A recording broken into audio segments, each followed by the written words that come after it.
Nouvelle manifestation des usagers des transports en commun, Gare du Nord, vendredi 22 octobre.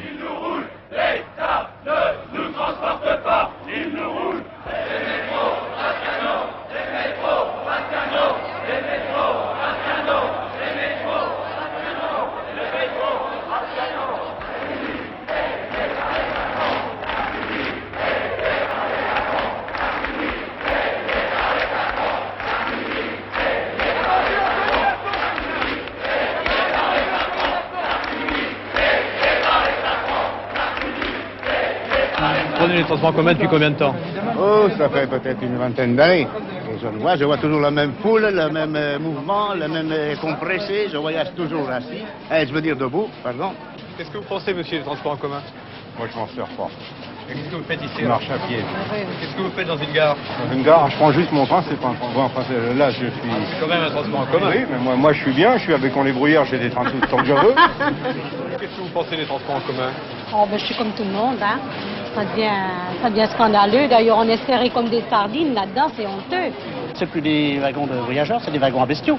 Vous prenez le métro le matin, par exemple, vous voyez des femmes avec des gosses. Dans les métros, on est absolument bousculés, serrés. Elles sont obligées d'emmener leurs gosses dans une crèche, par exemple. Et ben, c'est absolument scandaleux qu'on fasse voyager les gens dans des conditions pareilles. Et pour le prix qu'on paye, parce que les transports en commun ne font que d'augmenter et ne s'améliorent absolument pas. Et ça, c'est scandaleux, je crois. Si on veut sortir le soir, si on n'a pas de mobilette ou de voiture, ben, on n'a plus qu'à aller à pied, hein, surtout pour les gens de banlieue. Hein. C'est pas le tout de dire on fait des routes. Automatiquement, il y a d'autant plus de voitures qui circulent, il y a d'autant plus de routes, et du même coup, les autobus ne roulent plus. Donc il faut dire à un moment ou à un autre, on arrête la circulation automobile dans Paris, ou tout du moins on la freine beaucoup, et on fait des transports gratuits, nombreux, pour que les gens puissent se déplacer, quoi, sans problème. Qu'est-ce que vous reprochez aux tarifs actuellement? Ah bien, les tarifs, quand on les voit augmenter et qu'il n'y a pas d'amélioration notable, c'est scandaleux finalement. Enfin, on comprend pas Les salaires ne suivent pas les tarifs. que les tarifs augmentent. Vous trouvez que c'est trop cher, madame? Oh, bien sûr. Les salaires ne suivent pas l'augmentation que les tarifs, eux, ont. Et puis nous, en banlieue, nous avons aussi un handicap, c'est que nous avons que des sociétés privées. Alors là, le monopole des sociétés privées, croyez-moi, ils augmentent même plus souvent que le gouvernement ne le permet. Comment ça se passe avec les sociétés privées? Ah bien, on vous installe une cité au bout d'un pays et une société privée plante un panneau marqué la STIF ou la TRA pour Aulnay-sous-Bois. Et alors là, ils ont le monopole, aucune autre ligne ne peut venir s'installer et prendre les clients qu'on leur amène quand même sur un plateau d'argent parce que la clientèle est là. Alors nous, c'est notre principal problème, c'est ça, parce que comme dans nos cités, nous n'avons ni poste, ni dispensaire, ni tout, il faut payer 1,20 franc pour faire 4 km aux sociétés privées qui augmentent comme elles veulent. Je suis entièrement d'accord avec vous. Mais est-ce qu'il y a des gens qui sont finalement satisfaits des transports en commun ici?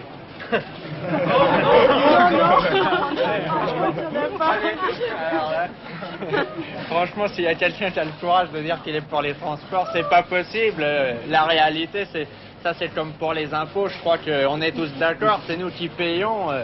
On se rend compte quand même, on pourra nous raconter n'importe quoi quand il faut sortir le portefeuille. Ça, il n'y a pas de problème, je crois. Avouez vraiment que tous ceux qui habitent Bécon-les-Bruyères n'ont vraiment pas à se plaindre. 15 millions de déplacements quotidiens dans la région parisienne, 3 milliards d'heures par an dans les transports en commun, autant de temps de transport que de loisirs, un parc automobile qui croît de 8% par an, la situation s'aggrave. Et pourtant, l'effort de l'État ne cesse d'augmenter. Les crédits du 6e plan sont de 50% supérieurs à ceux du 5e. En 10 ans, des kilomètres de routes, d'autoroutes, de voies rapides ont été construites pour absorber les 2,5 millions de voitures particulières et utilitaires. Autoroute du Nord, antenne de Bagnolet, doublement de l'autoroute du Sud, boulevard périphérique, voie express rive droite. Mais les 1 850 000 voitures qui entrent et sortent en une journée continuent de saturer les routes aux heures de pointe, gênant la situation des autobus jusque dans ces couloirs réservés. Une centaine qui représente 50 km. 2 millions de personnes prennent l'autobus tous les jours. Mais chaque année, la clientèle baisse de 4%.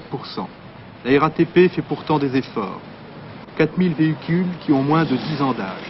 Mais la vitesse moyenne diminue, elle est de 10 km/h, un peu supérieure à celle d'un omnibus à cheval au XIXe siècle. 4 millions de voyageurs prennent le métro tous les jours, 14 lignes desservent 336 stations, Là aussi, effort massif de la RATP. 3 lignes ont été mises sur pneus et une ligne a modernisé son matériel roulant. Le prolongement des quais et celui des trains ont augmenté de 20% la capacité des transports. Vitesse moyenne des trains, 25 km/h. 900 voitures nouvelles en 10 ans.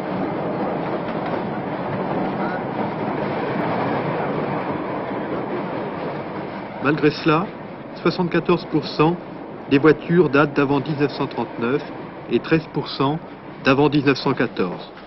La majorité des stations ont été rénovées, parfumées et quelques-unes même réfrigérées.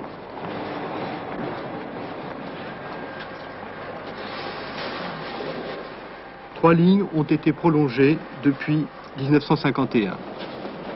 La direction Lina, voilà les principes. Ben oui, c'est ça. Ah bon, merci. Ça va bien, c'est tout.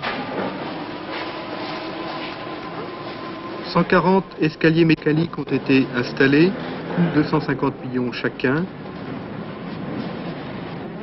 2 trottoirs roulants, celui de Montparnasse fait à lui seul 180 mètres.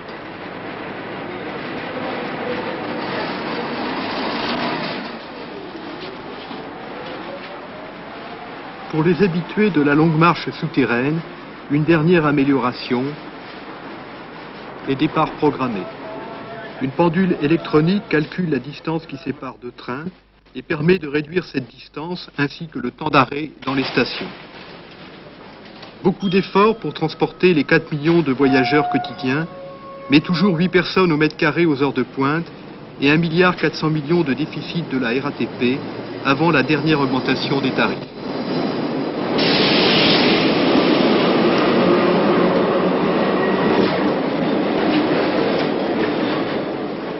Le train de banlieue transporte 1 400 000 voyageurs tous les jours.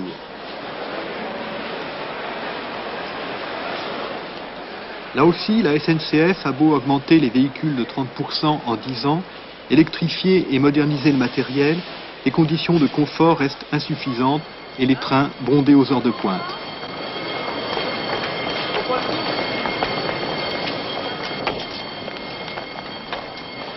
Le réseau express régional, ou RER, est la grande nouveauté des transports en commun. Décidé en 1961, le tronçon Boissy-Saint-Léger-Nation, 20 km, est rentré en service en 1969, et le tronçon Défense-Étoile, 5 km, en 1970. La vente des billets est assurée par des distributeurs automatiques.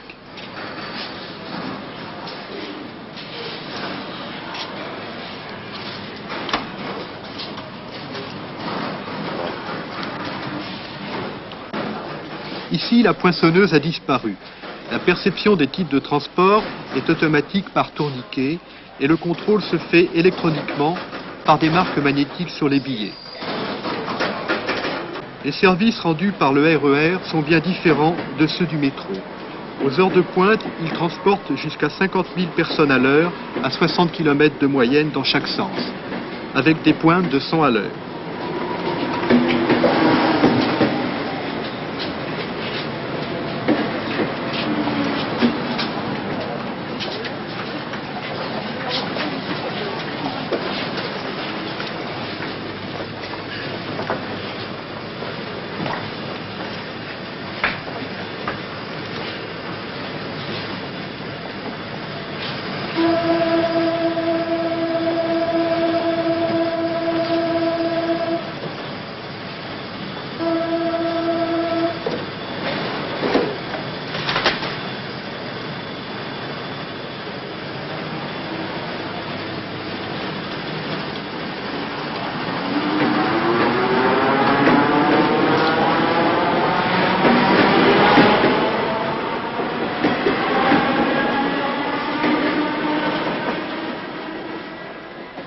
La distance Boissy-Saint-Léger-Nation est couverte en 19 minutes.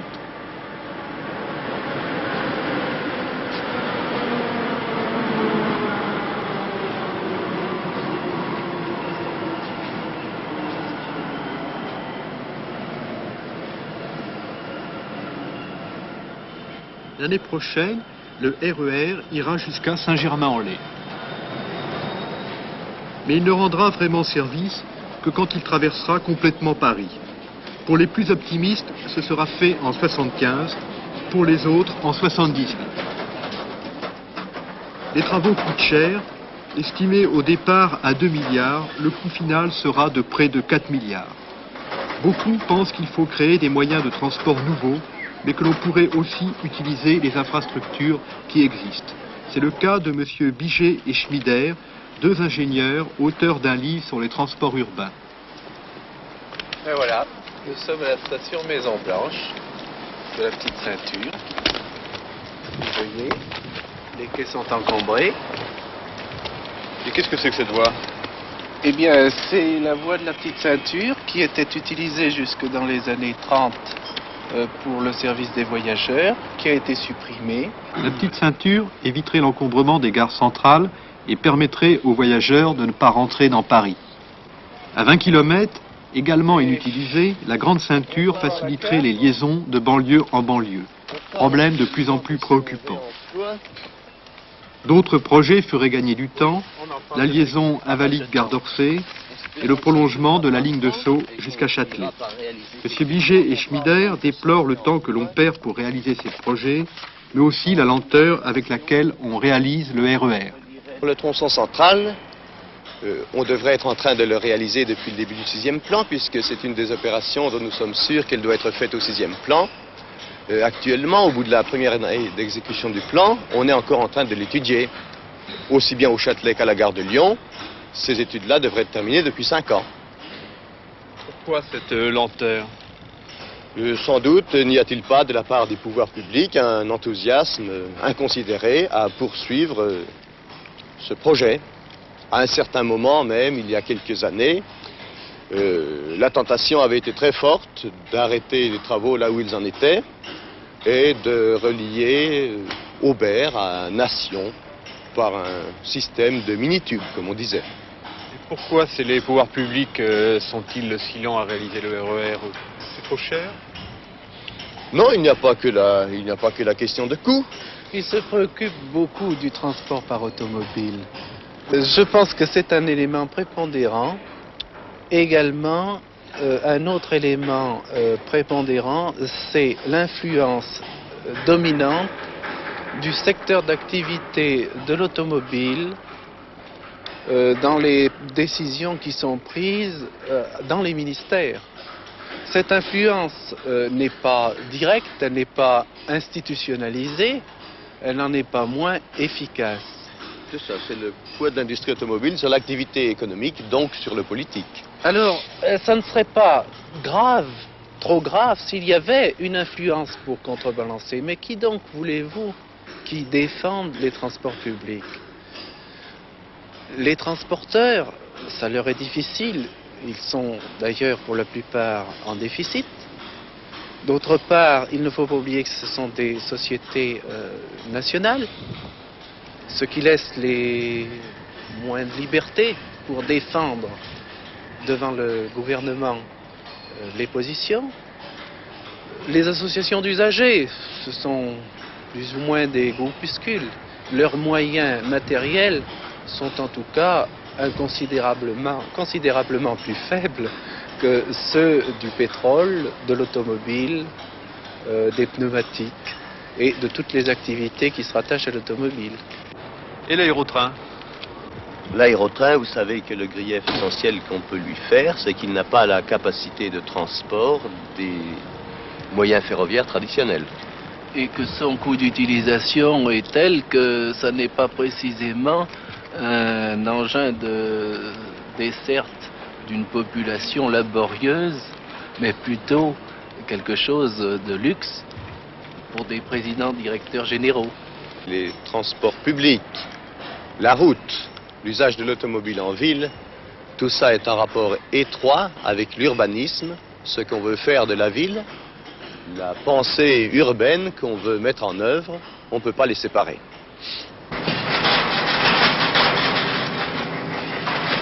L'urbanisme, voilà le mot-clé. Même si l'effort de l'État augmentait, la situation ne s'améliorait pas pour autant. À Paris, on détruit. La population active diminue et les emplois de bureaux augmentent.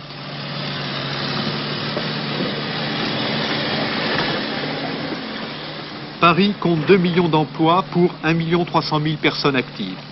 La banlieue souffre d'un déséquilibre inverse. Chaque jour, 850 000 personnes viennent aux mêmes heures de banlieue vers Paris et ce chiffre augmente chaque année de 25 000 personnes. En rénovant le centre, on oblige les travailleurs à habiter de plus en plus loin, à 20 ou 25 km, dans des cités dortoirs sans possibilité d'emploi, ni de loisirs, ni de transport. Ce mouvement ne fait que renforcer les inégalités entre les usagers. On peut dire à l'heure actuelle que plus les salariés ont des revenus modestes, plus ils habitent loin et leur temps de transport est long. Dans 15 ans, 4 habitants sur 5 habiteront la banlieue. Si on ne rapproche pas l'habitat de l'emploi, la situation des transports ne pourra pas s'améliorer. L'espoir actuellement réside dans les villes nouvelles. Responsable de Cergy-Pontoise, une des 5 villes nouvelles de la région parisienne, M. Hirsch. Est-ce que Cergy-Pontoise ne risque pas de devenir une nouvelle ville dortoir? Mais c'est ça l'originalité des villes nouvelles. Jusqu'à présent, on s'est beaucoup occupé du logement. On a construit des centaines de milliers de logements dans la région parisienne, mais on ne s'est pas occupé du reste. Et dans les villes nouvelles, on s'occupe d'abord du reste, et en particulier de créer des emplois. Et même à Cergy, on a commencé par implanter des industries. Voilà la première usine qui s'est ouverte au mois d'avril dernier, qui occupe 350 personnes, et demain 700 personnes. Et il y a 5 ou 6 zones industrielles qui sont en cours de remplissage actuellement. Est-ce que les gens qui habitent ici sont les gens qui travailleront dans les usines à côté? C'est ça ce qu'on voudrait obtenir, mais là il y a des difficultés administratives, juridiques, puisque, comme vous le savez, pour construire des logements locatifs, il faut faire appel aux 1% des employeurs. Et on a fait le calcul que une industrie, si elle vient à Cergy, il lui faudrait à peu près 50 ans pour pouvoir cotiser suffisamment pour loger tout son personnel. On est donc obligé de faire appel à des cotisations d'employeurs qui ne sont pas à Cergy. Alors on cherche à atténuer ça dans toute la mesure du possible, et en particulier sur les logements, on en a le 5e qui nous sont réservés, et au lieu de les affecter aux mal logés de Paris, ce qui ne serait pas leur rendre service de les faire venir ici, on les réserve par priorité aux industries qui s'installent sur place. C'est-à-dire que si vous-même vous ne prenez pas ce genre de décision, ce qui se produirait, c'est que les gens qui habiteraient ici ne seraient pas les gens qui travailleraient dans les usines à côté, ce ne seraient pas les mêmes. Ce ne seraient pas les mêmes. Et c'est certainement, d'ailleurs, il y a de très gros problèmes pour ajuster l'emploi au logement. Et je crois que dès maintenant, dès l'année prochaine, on offre une alternative valable, puisque les gens pourront trouver sur place, à moins d'un quart d'heure de chez eux, l'emploi, un magasin, qui est l'amorce d'un grand centre commercial, le cinéma, des logements beaucoup plus confortables et à des prix moins chers que dans le centre de Paris. Et ils gagneront sur les transports presque 2 heures par jour. Mais Paris ne vous rend pas service en se rénovant. Non, la rénovation de Paris, je ne pense pas que pour le moment elle soit très opportune, puisque cela conduit à remplacer une catégorie de population qui était assez équilibrée par des logements pour riches et par des bureaux. En effet, pendant le premier semestre 71, on a construit autant de bureaux à Paris que pendant toute l'année 70.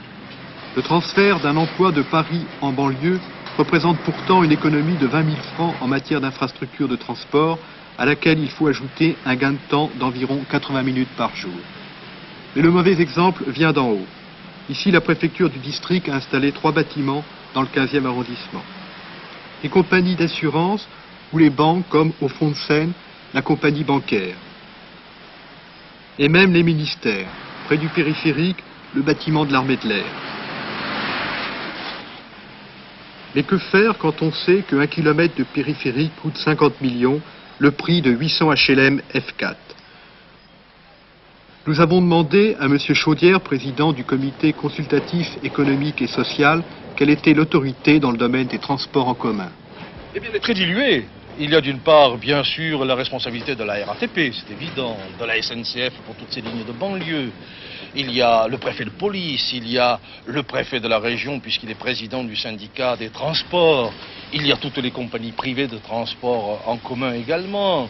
Il y a les maires qui ont à réglementer cette circulation et ces transports chacun dans leur commune.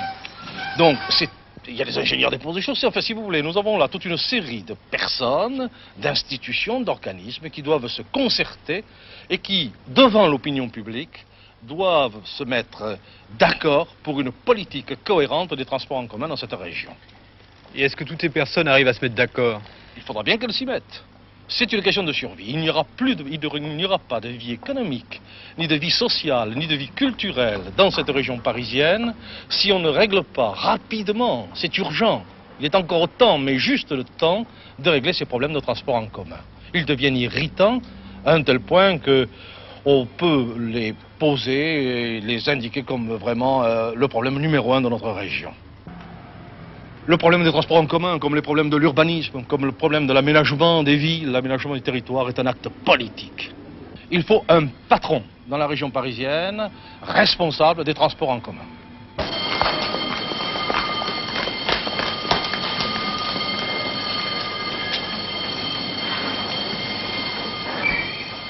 « 18h, gare de l'Est. Image devenue banale d'une femme qui court après son train. Dans un quart d'heure ou une heure peut-être, elle sera chez elle. Mais combien faudra-t-il attendre encore pour que ces hommes et ces femmes cessent de perdre des heures dans la fatigue et l'inconfort des transports en commun ?